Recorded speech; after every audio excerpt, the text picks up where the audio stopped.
La tecnología está mejorando la vida de la humanidad y la vida del hombre. Pero toda tecnología tiene unos riesgos que hay que asumir.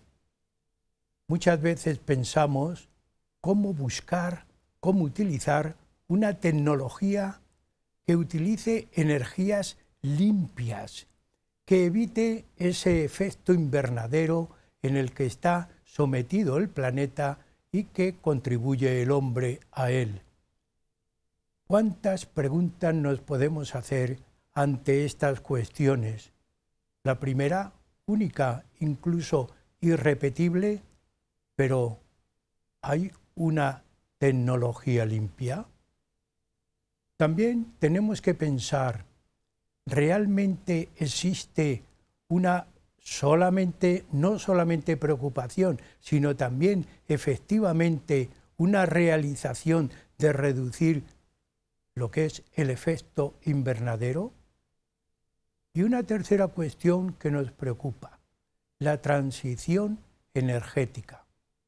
Modelo, cambio a una tecnología más limpia. Con estas ideas, la humanidad está hoy inquieta por la tecnología que utiliza. Por ese motivo, Huellas de Nuestro Tiempo hoy les presenta este tema, transición energética.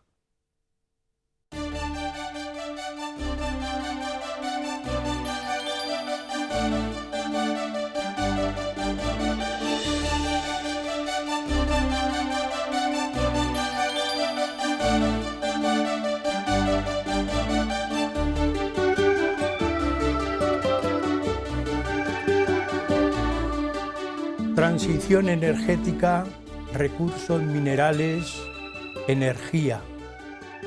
Título con el que hoy vamos a exponer el programa y desarrollar el programa Huellas de Nuestro Tiempo. Cuando pensamos en la transición energética, nos está nuestra mente buscando ese paso, ese cambio necesario que debe tener la humanidad, el hombre, la tecnología, para buscar una tecnología limpia, pero sometida y apoyada en lo que es una energía adecuada. Podemos decir que hay que buscar un modelo de cambio que sea sostenible, término muy actual en todos los órdenes de la cultura del hombre. Sostenible porque debe estar basado en una economía circular, pero también en un buen uso de la energía, casi diríamos utilizar energías limpias, pero también combustibles sintéticos. Con esta idea va a exponer el tema hoy, como siempre, un investigador, un invitado, que es don Juan Carlos Ballesteros Aparicio, al que, como siempre, le agradecemos ya por segunda vez que este tema, que a mí me cuesta, porque, como dicen por ahí, soy de letras, pero hay que estar también al día, aunque nos cueste entender. Yo cuando pensaba en transición energética, decía, tránsito quiere decir cambio. Exacto. Pues hay que cambiar la tecnología. Juan Carlos, muchas gracias por venir por segunda vez a explicarnos todo este proceso que tiene la tecnología, el uso de la tecnología para el hombre. Así que gracias por venir nuevamente al programa. Muchas gracias a ti, Andrés, por invitarme de nuevo al programa magnífico que tienes, y voy a tratar de exponer el trinomio transición energética, recursos minerales y energía a futuro. Muy bien. Pues, amigo, don Juan Carlos Ballesteros Aparicio es doctor en Ingeniería de Minas y Combustibles por la Universidad Politécnica de Madrid. Tiene especialidad en energías y combustibles. Sí. Bien, es que no quiero equivocarme, Juan Carlos.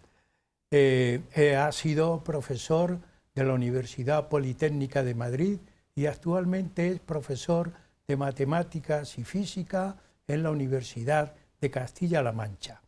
Es experto en investigación esa investigación aplicada a las empresas es lo que, diríamos, da un poco de personalidad, ¿no? Más personalidad a un investigador, porque aplica. Sí. Aplica.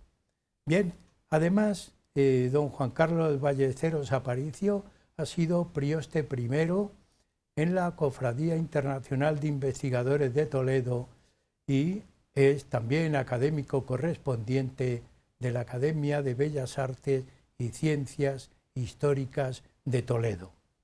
Pues bien, Juan Carlos, todo este conjunto de trabajo y de estudio que a mí me ha obligado a estudiar y a enterarme de las tecnologías, porque también hay que pensar que, aunque sea ponerse unas gafas, es una técnica, porque es una ayuda al hombre, y el hombre está buscando continuamente ayudas para mejorar su vida, para hacer la vida más agradable, pero claro, tiene que ser todo esto muy limpio.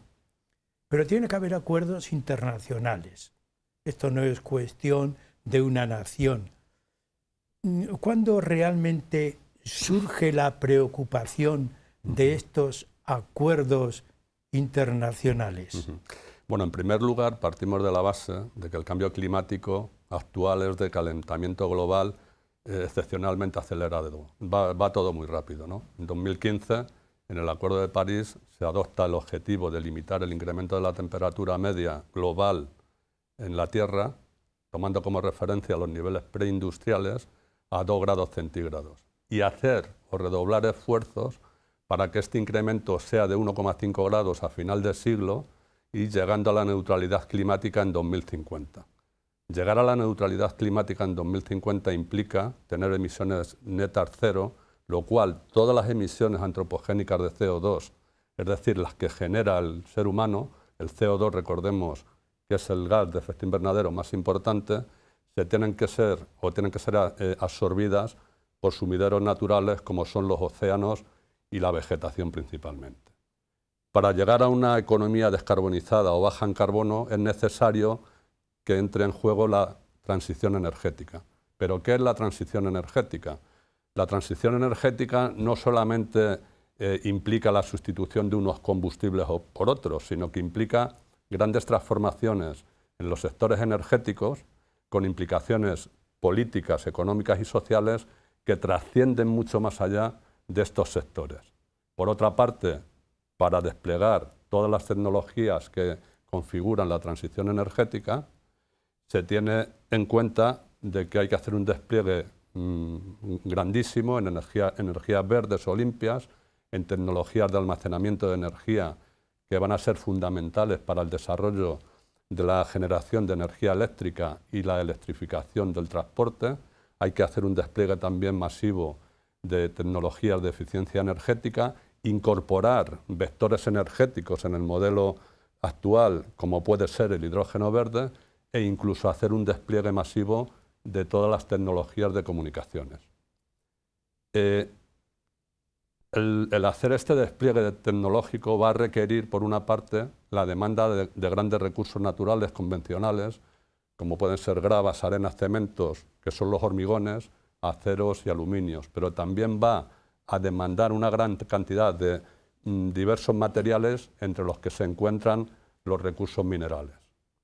Las tecnologías verdes son más intensivas en recursos naturales minerales que las tecnologías basadas en combustibles fósiles. Y en este sentido se calcula que de aquí a 2050, para conseguir el Acuerdo de París, los objetivos que se adoptaron en 2015, la demanda de minerales va a ser 5 o 6 veces superior a la actual y se van a necesitar más de 3.500 millones de toneladas de metales y minerales, lo cual plantea ciertas dudas también si va a haber reservas necesarias o van a estar disponibles para cumplir estos objetivos de París. De hecho, la Agencia Internacional de la Energía advierte que aun en el supuesto de que existan reservas suficientes, la disponibilidad y la garantía de suministro puede quedar en entredicho en un momento dado dónde y cuándo se necesiten estas tecnologías.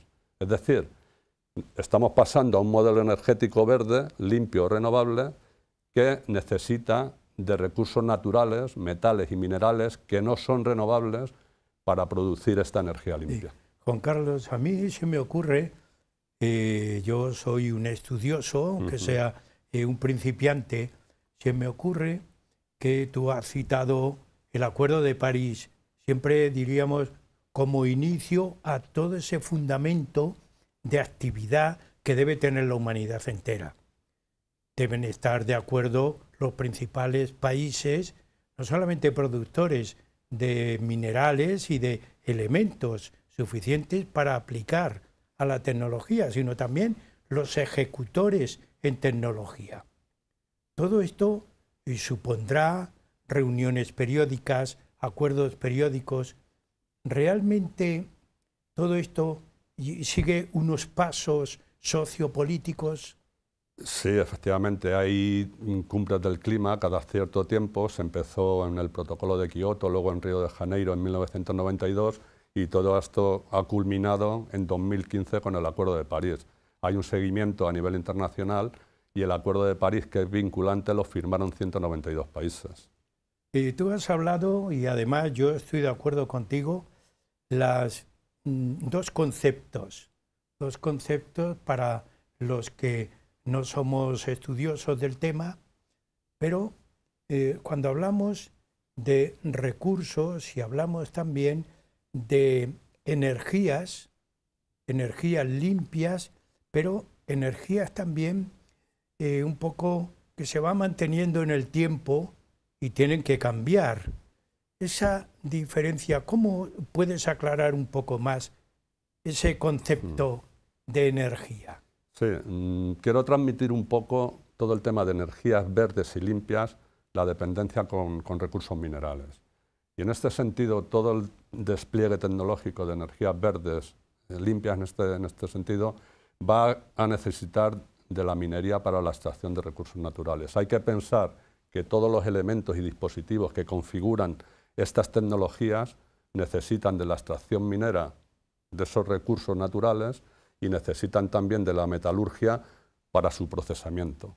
Si hace apenas 100 años las tecnologías de la época se configuraban con 4, 5 o 6 metales, actualmente las tecnologías limpias o las que configuran la transición energética necesitan más de 50 metales que prácticamente cubren toda la tabla periódica.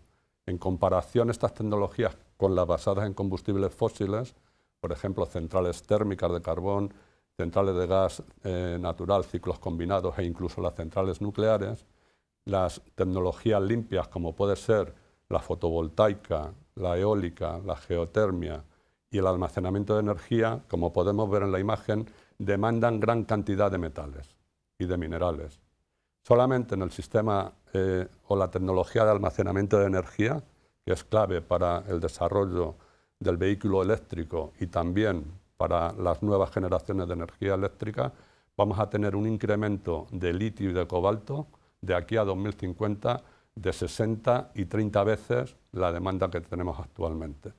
Va a haber una gran demanda de tierras raras para fabricar imanes permanentes que se van a utilizar en los vehículos eléctricos y en las eólicas. Y todo el despliegue de las tecnologías digitales, vemos también en la imagen, que va a demandar una gran cantidad de galio, germanio, indio, estaño y ciertas tierras raras como pueden ser el neodimio, disprosio, praseodimio, selenio, tántalo y teluro. Hay que aprenderse toda la tabla periódica. Prácticamente sí. Y bueno, eso es... y si yo fuera ahora profesor en activo de bachiller, castigaría a los alumnos a aprendérselo. Sí, no sería mala idea, no sería mala idea. Para que aprendieran todo lo que hay en la naturaleza. Y a mí me está dejando un poco perplejo. Es decir, en la naturaleza hay todos esos elementos minerales, pero cuando tú hablas de energías limpias, yo digo, bueno, pero si un coche eléctrico que utiliza una gran batería, ¿qué se hace con esa batería cuando se desecha? Eso produce una contaminación, sí, ¿no? Eso lo vamos a ver un poquito más adelante, Sí. Bueno, Andrés. No quiero adelantar. Sí, es que por no adelantar, vamos a ver un poquito todavía todo el tema de... Ya dije yo en alguna ocasión en el programa, yo no podría comprarme hoy un coche nuevo porque me rebasa. Sí. Todo el funcionamiento de un coche nuevo sobrepasa no digo mi capacidad, pero sobrepasa mi situación humana, de todo el contenido que lleva, no solamente automático, sino también de integración, porque claro, si se estropea algo te pueden decir, es que la batería, por lo menos saber que lleva una batería, un coche, bien, sí. Es una opinión mía. Tú hablas de tierras raras. Claro, son conceptos que nos están aquí demandando cuestionarnos. Pero permíteme, Andrés, sí, antes de entrar en tierras raras y reciclaje, sí, que termine un poco la indexación que hay con la tecnología actual y lo que son los recursos minerales, ¿no? Que es lo que estaba exponiendo anteriormente. Es decir, para el desarrollo, y en la imagen anterior lo podemos ver, para el desarrollo de todas las tecnologías digitales se va a necesitar una gran cantidad de galio, germanio, etcétera. Para todas las tecnologías de almacenamiento en nube previstas para 2050 se va a necesitar también hasta 50.000 toneladas de neodimio, que es unas 60 veces la demanda anterior. En la imagen anterior de la tabla periódica podemos ver la demanda de minerales que ahí está efectivamente, claro, que se va a producir de aquí a 2050 para cubrir intentar cumplir los objetivos de París. Solamente luego hay tecnologías en desarrollo, como la memoria RAM de acceso aleatorio ferroeléctrico, que va a necesitar más de 40.000 toneladas de platino, que es unas 500 o 600 veces la demanda que existe hoy en día. Y hay una percepción, la imagen, la presentación que estamos viendo en la imagen está hecha con un ordenador donde más del 70% son metales, como puede ser el aluminio, el cobre, plata, oro, manganeso, sílice, etcétera, que han concurrido, que han necesitado de la minería para la extracción de estos recursos naturales y de su tratamiento en la metalurgia. Es decir, que hay una indexación muy fuerte entre lo que son el sector de la minería y las nuevas tecnologías que constituyen la transición energética. Si el camino para disminuir los combustibles fósiles plantea a día de hoy dudas, lo que sí es cierto que todas estas nuevas tecnologías tienen el potencial de cambiar los patrones de uso o las reglas de juego de los minerales a nivel mundial y el papel del sector de la minería que va a jugar en este sentido. Yo me quedo, no sé, es una preocupación estimulante. Digo, todo lo que estudia el hombre para mejorar la vida, porque todo va en beneficio de la tecnología y la tecnología mejora la vida de la persona. Pero hay que buscar que sea limpia, que no provoque efecto contrario al que se intenta.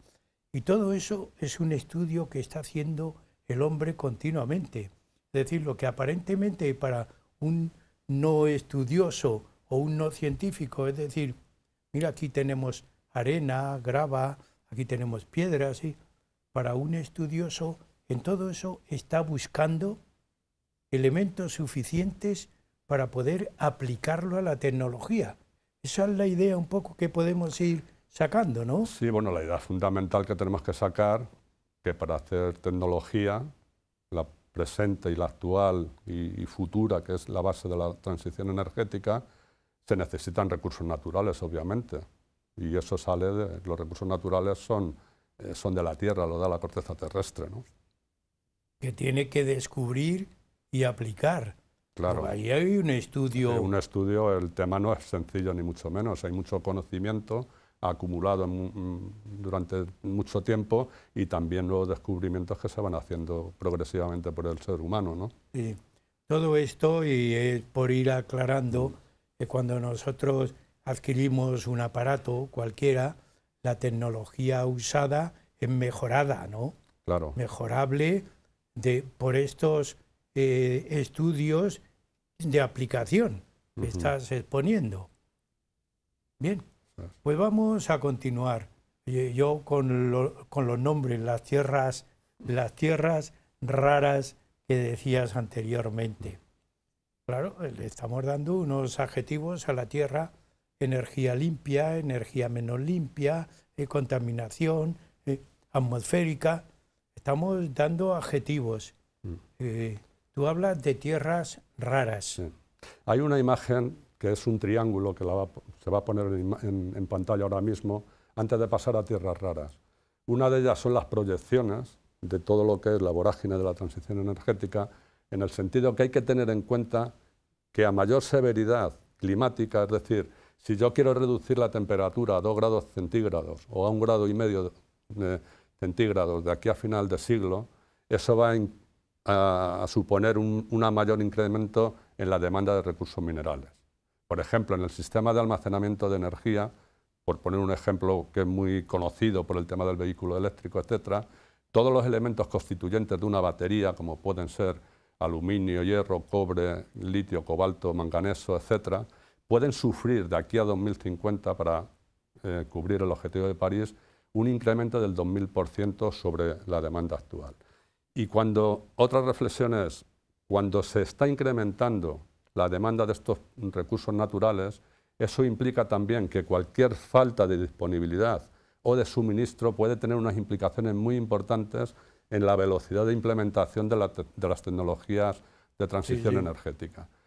Y un tema no menos importante es que estos recursos, muchos de ellos son escasos en la corteza terrestre y además muchos de ellos están en países geopolíticamente inestables, con que en un momento dado la garantía de suministro queda en entredicho. Por ejemplo, la Unión Europea está importando más del 95% de las tierras raras, que luego entraremos a ver lo que son las tierras raras, de países como China y Rusia, y más del 70% se está importando de cobalto de la República del Congo. Esto nos plantea también una serie de disponibilidades, porque decimos, bueno, es que el tema de las energías limpias, verdes, renovables, realmente yo las puedo conceptualizar como energías reemplazables, porque es cierto que cada 20 o 25 años hay que reemplazarlas en su totalidad por terminación de su vida útil, y esto va a empezar a crear o a generar una cantidad de residuos en el tiempo colosal. Por otra parte, también la disponibilidad de este tipo de recursos puede quedar en un momento dado en entredicho por el incremento de costes de extracción, a medida que la ley de la mina va disminuyendo hasta su agotamiento. Y ya hay serias dudas a nivel internacional por organismos muy competentes de que ponen en entredicho que haya suficientes reservas para cubrir toda la demanda que nos viene. Es decir, el pasar de un modelo o adoptar un modelo energético verde puede llevarnos a una dependencia aún mayor de la minería que la que se ha dado con los combustibles fósiles y que aún se mantiene vigente. Eso es un tema importante. Claro, es muy importante porque se ha desechado todo el concepto de minería tradicional, porque se ha sustituido por los fósiles. Pensamos que los fósiles ya es el sumo, y sin embargo vemos que contamina y hay que buscar algo limpio, pero algo limpio supone un proceso, según estás exponiendo, complicado en el tiempo, complicado en la relación. Hemos iniciado el programa con el tema de exponer ese conjunto de acuerdos que en París hicieron, y yo decía, pero eso continúa en el tiempo. Pues claro, el hombre es cambiante en su pensamiento. Claro. Juan Carlos, llegamos teóricamente a la mitad del programa.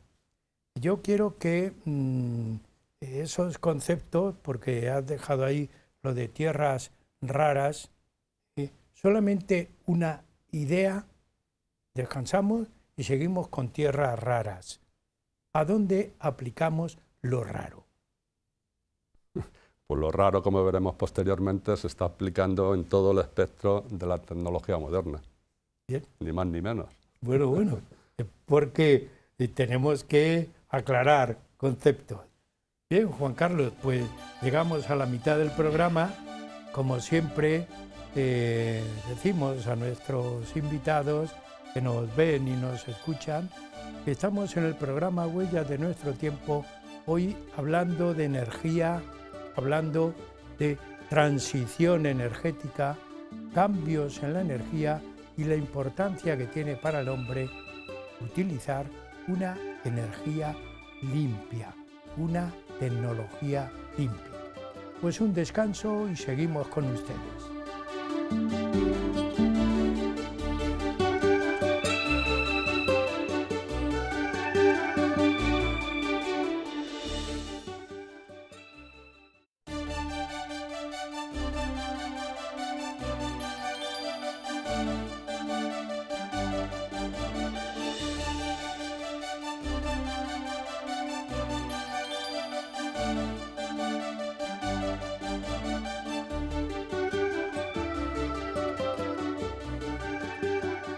Continuamos en el programa Huellas de Nuestro Tiempo y hoy estamos hablando de energía, tecnologías y estamos siguiendo las explicaciones de don Juan Carlos Ballesteros Aparicio, que continúa con nosotros en el estudio. Le habíamos dejado en la primera parte con una idea un poco en el aire porque el tema de tierras raras nos sorprendía a nosotros. Pues continuamos ahí, Juan Carlos. ¿Qué es el concepto? ¿Cómo podemos definir o por lo menos explicar las tierras raras? Bueno, las tierras raras es un término que se utiliza cuando nos referimos a ciertos elementos, escandio, itrio, leutecio, y los 15 lantanoides del periodo 6 de la tabla periódica, como vamos a ver en la imagen a continuación. Su nombre puede dar equívocos en el sentido de que pensemos que existen en pocas cantidades en la corteza terrestre y no es así.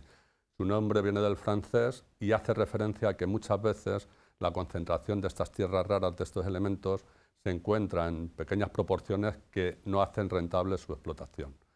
Las tierras raras tienen unas propiedades que las hacen indispensables desde el punto de vista óptico, químico, eléctrico, magnético, catalítico y ferroeléctrico. Si no se hubiesen, en las dos últimas décadas, las tierras raras han penetrado en todo el tejido industrial, toda la tecnología moderna, y si no se hubiesen descubierto estas propiedades, y lo que es más importante, en la forma de aprovecharlas, podríamos decir que la tecnología actual estaría anclada en los años 60 o 70 del siglo XX. Las tierras raras están prácticamente en todas las tecnologías de la transición energética y de la industria militar. Están en las tecnologías de eficiencia energética, iluminación de bajo consumo, baterías de almacenamiento de energía, vehículo eléctrico, turbinas eólicas, en fin, prácticamente cubren todo el espectro, ¿no?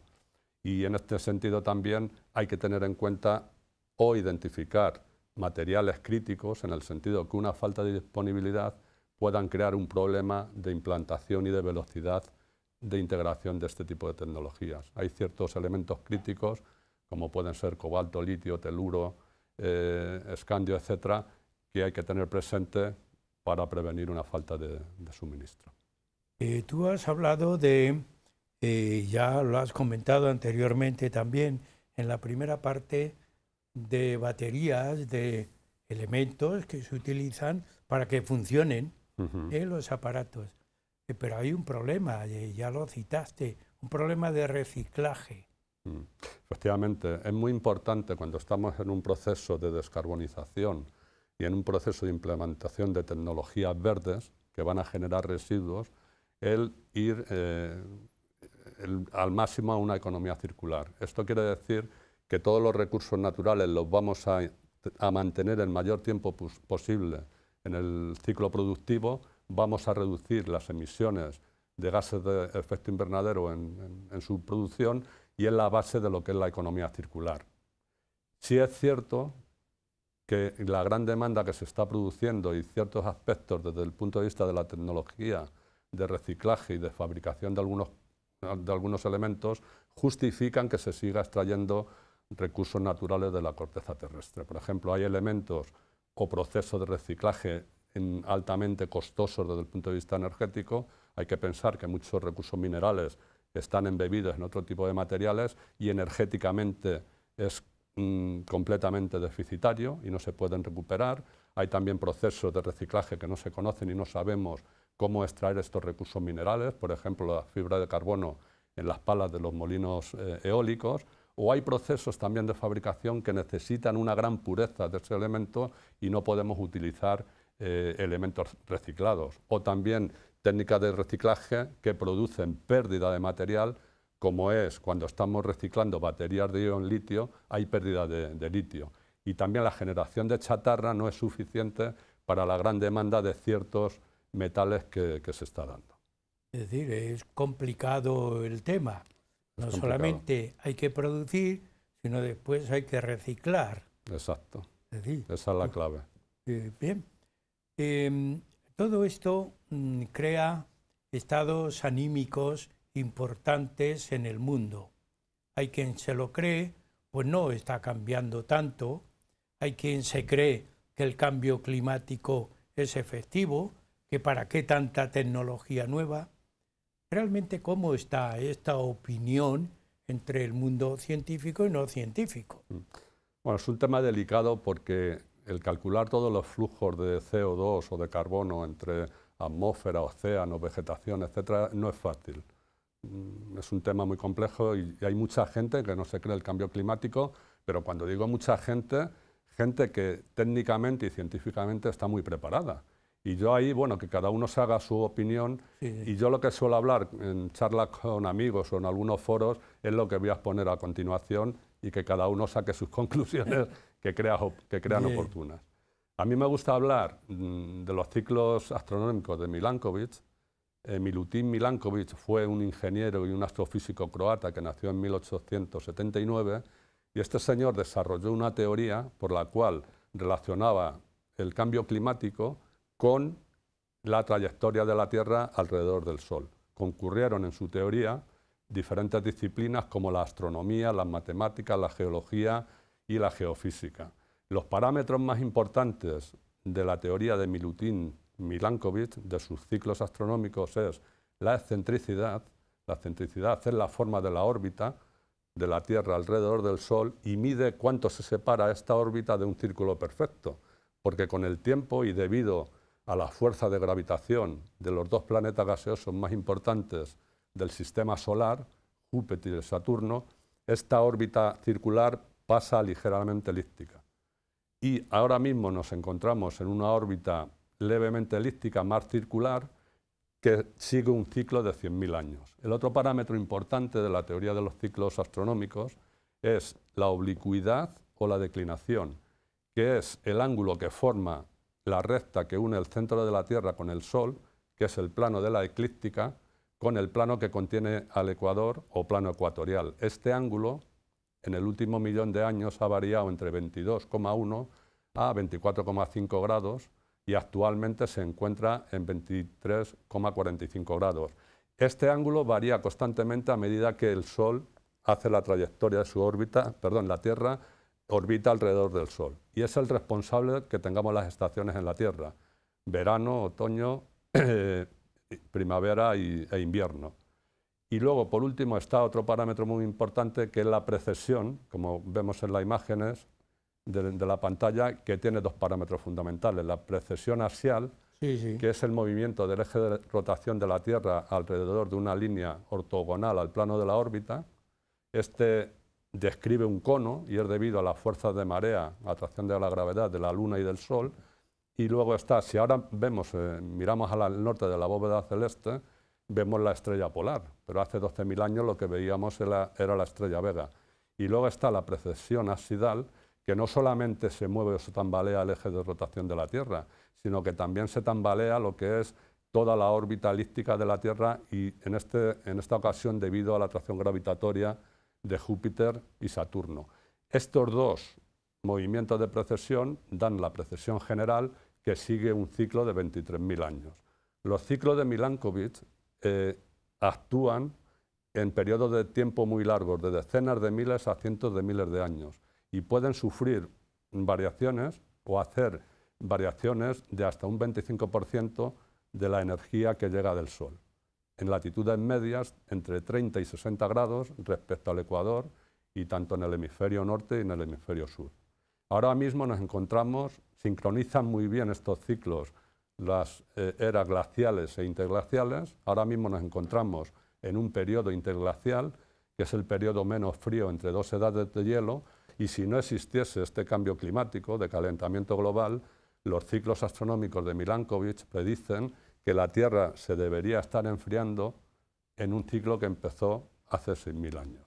Y ya terminando el tema de Milankovitch, voy a pasar también a otro aspecto científico, que es el siguiente.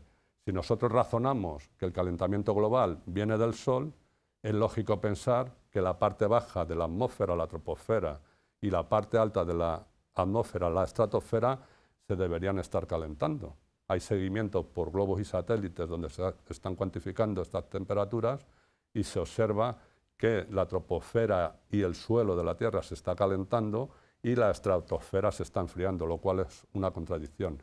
Y ya la imagen siguiente, que es una imagen de la NASA, en el eje de abscisas, en el eje X, vemos un periodo de tiempos de 1880 a la actualidad, y en el eje de ordenadas, eje Y a la izquierda, línea amarilla, vemos toda la energía que nos llega del Sol, la irradancia en vatios por metros cuadrados, en una media móvil de 11 años, que son los ciclos del Sol.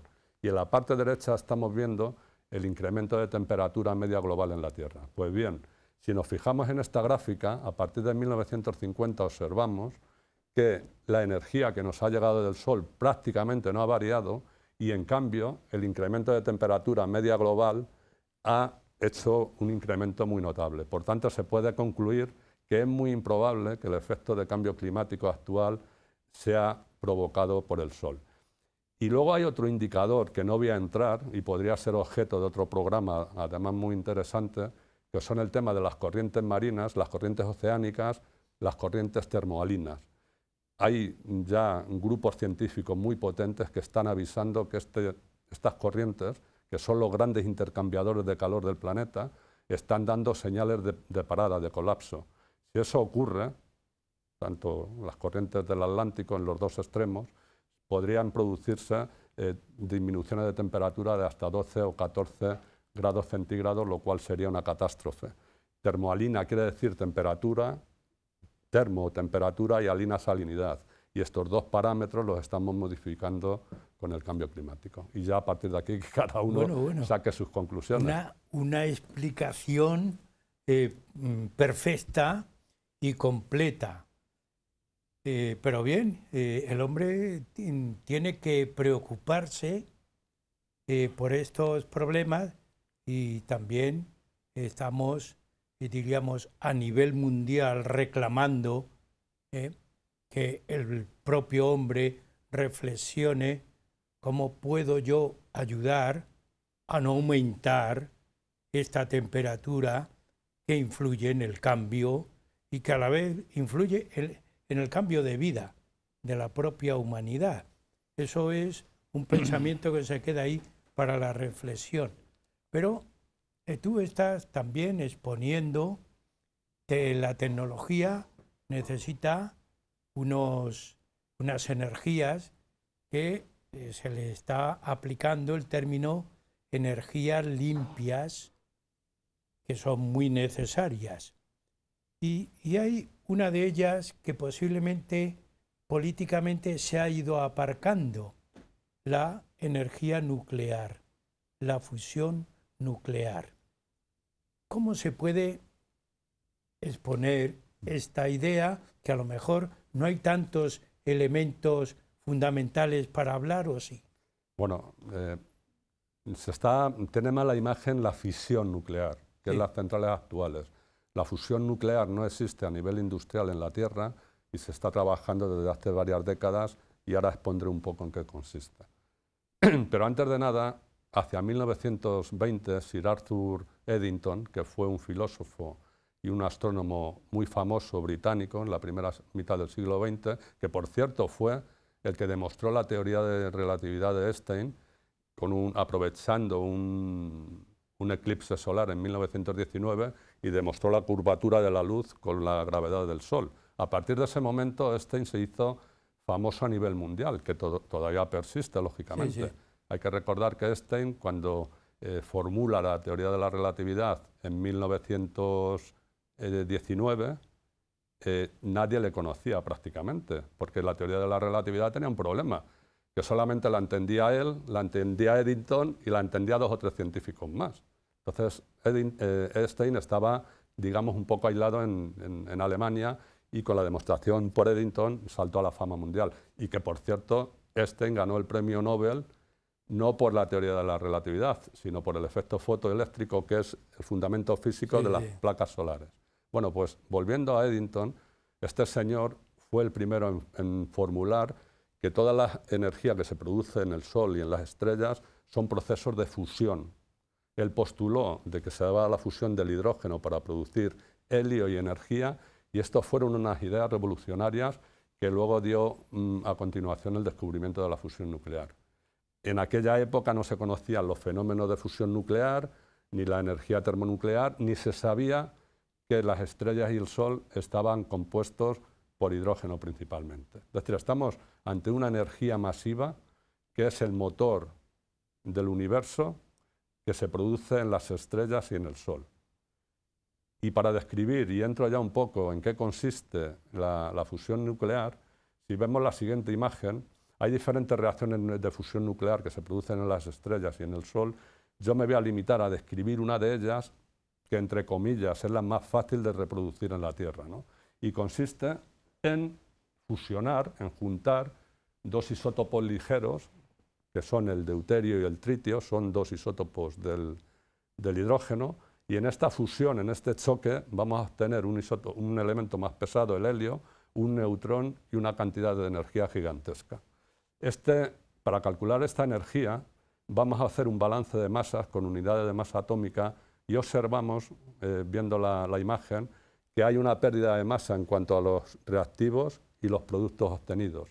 Hay una pérdida de masa de 0,189 centésimas de UMAS, que si esta pérdida de masa la convierto en energía por la ecuación más famosa de todos los tiempos, ecuación de Einstein, energía es igual a masa por la velocidad de la luz al cuadrado, y opero convenientemente con las unidades, obtengo una energía de 17,68 millones de electronvoltios, que es una energía... Y eso es mucho, ¿no? Eso es mucho para la fusión de 2 núcleos nada más. Claro, aquí esto es la parte bonita, pero lógicamente si observamos otra vez la imagen, el isótopo de deuterio y tritio tienen un protón cada uno, que son misma carga eléctrica, carga positiva ambos, y sabemos por la ley de Coulomb que cargas de igual signo se repelen, y con una fuerza gigantesca. Además, si observamos la ecuación de Coulomb, esa fuerza es inversamente proporcional a la distancia que los separa, es decir, a medida que yo quiero acercar estos núcleos, la fuerza de repulsión es mayor. ¿Cómo puedo conseguir vencer esta barrera energética y que los núcleos se aproximen, choquen y se fusionen, que es el objeto de la fusión nuclear? Lógicamente, intuitivamente ya pienso en dotar de mucha velocidad a esos núcleos para vencer esa barrera energética. Y eso lo puedo hacer de 2 formas, aumentando la velocidad de las partículas en aceleradores, o aumentando la velocidad, que es sinónimo, perdón, aumentando la temperatura, que es sinónimo de aumentar la velocidad de la energía cinética. Pero para aumentar las temperaturas que yo necesito para llegar a un estado de plasma, de fusión térmica, el plasma es el 4.º estado de la materia, sólido, líquido, gaseoso y plasma, que es una especie de masa gaseosa donde los electrones se separan del núcleo y los átomos quedan altamente ionizados y los voy a poder manejar con campos magnéticos. La temperatura que yo necesito para producir ese plasma son 10 veces la temperatura del núcleo del Sol. Es decir, estamos hablando de 150 millones de grados centígrados Celsius. Y automáticamente ya me viene a la cabeza, pero ¿cómo puede, qué material, qué metal puede contener ese plasma y a esa temperatura tan gigantesca? ¿Y cómo aplicarlo? Claro, entonces si yo pienso en el tungsteno, que es el metal que tiene mayor punto de fusión conocido, a los 3.420 grados es como el agua, es fase líquida. El oro a los 1.064 es fase líquida también, y en mejores aceros, entre 1.300 y 1.500 grados centígrados, tiene comportamiento de líquido. Entonces hay 2 vías de trabajo para poder dominar este plasma. Una de ellas es el confinamiento inercial, donde encapsulo unos miligramos de deuterio y de tritio, lo caliento con potentes rayos láseres hasta que consigo esa temperatura, hago una implosión y obtengo el plasma. Y la otra vía de investigación, que para mí va a ser la más acertada, es el confinamiento magnético, que consiste en crear grandes campos magnéticos en forma de toroide, de toro, en forma de donut, a través de unas bobinas externas donde pasa una gran cantidad o densidad de corriente. Yo introduzco el combustible en este donut, le voy calentando principalmente con radiación de microondas, obtengo la temperatura que hemos hablado de los 150 millones de grados, obtengo el plasma, pero ya este plasma le voy a manejar con la línea del campo magnético creado, es decir, no va a tocar las paredes del recipiente, lo voy a mantener en circulación, voy a obtener una densidad suficiente para que se produzcan los choques y un tiempo de residencia mínimo. Y esta es la tecnología para mí más importante. Esto se tiene que hacer con peligro, ¿no? Porque eso puede tener peligro. Se tiene que hacer en unos lugares muy protegidos. ¿Y cómo eso se puede pensar en aplicar a la energía que estamos hablando? La energía masiva. Sí. Bueno, cuando estamos en el concepto de energía masiva y características de la fusión nuclear, también es importante ponerlo en contexto, ¿no? Cuando hablamos de fusión nuclear, energía masiva, eso quiere decir que voy a producir una tremenda cantidad de energía. En la naturaleza hay 4 fuerzas que conocemos al día de hoy: la electromagnética, gravitatoria, la nuclear fuerte y la nuclear débil. Si yo, por ejemplo, hago la combustión de 1 kilo de carbón y con oxígeno, con aire, voy a obtener un orden de magnitud de 10 elevado a 7 julios por kilogramo. Si lo hago con fisión nuclear, ese orden me va a 10 elevado a 12, y si lo hago con fusión nuclear, ese orden de magnitud se me va a 10 elevado a 14. Es decir, un 1 seguido de 14 ceros. Y para que sea más entendible, si yo 1 gramo de hidrógeno le hago la combustión con oxígeno, que es una reacción electromagnética, la energía que produzco, que son 142 kilojulios, si me la llevo a un motor monocilíndrico de 4 tiempos, que es el típico de una moto de 350 centímetros cúbicos, esa energía que ya la he traducido a gasolina me permite mover la moto no más de 300 metros. Si ese mismo gramo de hidrógeno hacemos una reacción de fusión nuclear, que es varias veces, millones de veces más efectiva que la electromagnética, porque aquí la fuerza que la controla es la nuclear fuerte, la energía que yo obtengo me permitiría mover la moto anterior, dar varias veces la vuelta a la Tierra. Eso es lo que estamos hablando del concepto de masiva. Y las características de la fusión nuclear son las siguientes. Es una energía segura, intrínsecamente segura, porque depende de la introducción del combustible. Es decir, si yo corto la entrada de combustible al reactor, el reactor se para. No va a haber cadenas. Esto puede tener futuro. No va a haber reacciones en cadena hasta posteriori. Es limpia porque no produce gases de efecto invernadero, y sí es cierto que produce residuos radiactivos, el tritio, como veremos luego, pero de muy baja actividad y de muy bajo periodo de semidesintegración. El tritio se desintegra en 12,5 años y la cantidad que voy a necesitar de tritio en un futuro reactor de fusión estamos hablando de unos 15 o 20 kilos. Y estamos ante una fuente de energía inagotable. Yo los 2 elementos que necesito para producir la fusión nuclear son el deuterio, que se encuentra fácilmente en la naturaleza. En el agua de mar tenemos una concentración de 0,33 miligramos por litro. Si esto lo extrapolo a todo el agua del océano, nos daría un factor de 10 elevado a 40 kilos, que teniendo en cuenta el consumo de energía primaria, tendríamos deuterio para varios millones de años, miles de millones de años. La fusión nuclear produce energía nuclear y puede haber futuro ahí. Sí. Bueno, hay un proyecto internacional que es el ITER. El ITER en latín es el camino y en sus siglas en inglés es Proyecto Termonuclear Experimental Internacional, donde están todos los países de la Unión Europea, Estados Unidos, Japón, India, China, Corea del Sur y Rusia.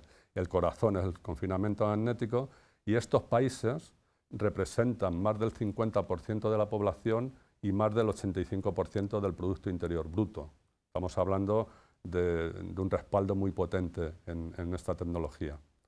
Tiene 3 hitos principales: la producción de plasma para el 2025, que va con un poco de retraso debido a la pandemia.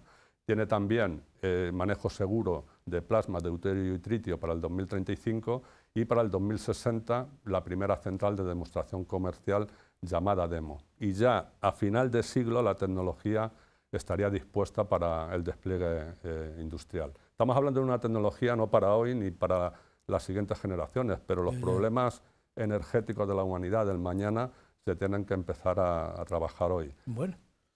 Estamos al final del programa, tristemente, porque claro, aquí pensamos en mucho contenido que es fundamental para la vida del hombre, para la tecnología.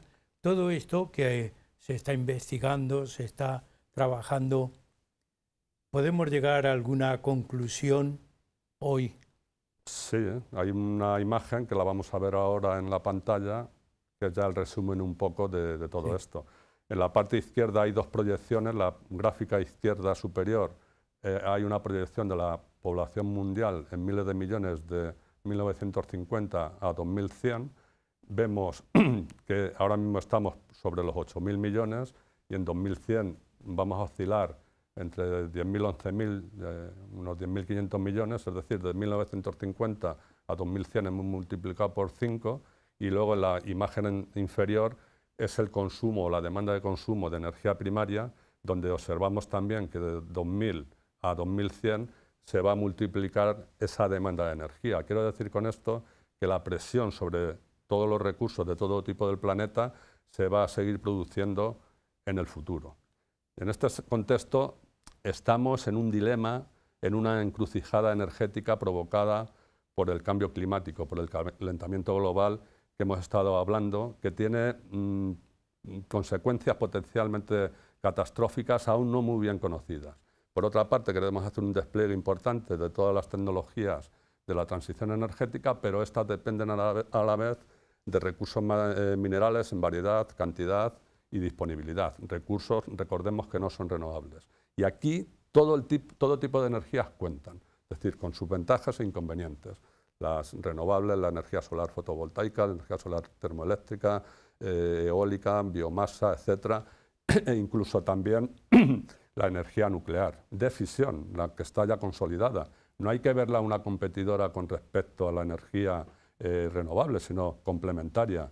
La energía nuclear tiene goza de una propiedad importante, de que puede operar el 90% del tiempo del año a plena potencia, lo que da una gran estabilidad. Y luego en tecnologías que se perfilan a futuro y que pueden ser un gran espaldarazo para resolver el problema que tiene la humanidad, y es la fusión nuclear, hay que seguir investigando y metiendo dinero lo máximo posible hasta conseguir su desarrollo, que tiene retos muy importantes, un desafío importante tecnológico, pero yo estoy seguro que el ser humano lo va a conseguir al final. Bueno, Juan Carlos, tristemente tenemos que llegar al final. Yo te agradezco toda esa exposición y si tuviera que calificarte te pondría la nota máxima, porque claro, yo si fuera tu calificador me habías dejado totalmente ensimismado en una preocupación, que el hombre está continuamente preocupado por mejorar su vida y está buscando caminos que son caminos muchas veces no fáciles de entender, pero necesarios. Bien, lo que sí es necesario es cuidar la tierra y la vida donde estamos desarrollando nuestra existencia. Y ese sí que puede ser un gran mensaje. Un buen colofón. Así que, Juan Carlos, muchas gracias y hasta el próximo programa. Muchas gracias. Y también a ustedes, como siempre, agradecerles que Huellas de Nuestro Tiempo no les abandona. Cada semana un tema distinto. Pues hasta la próxima.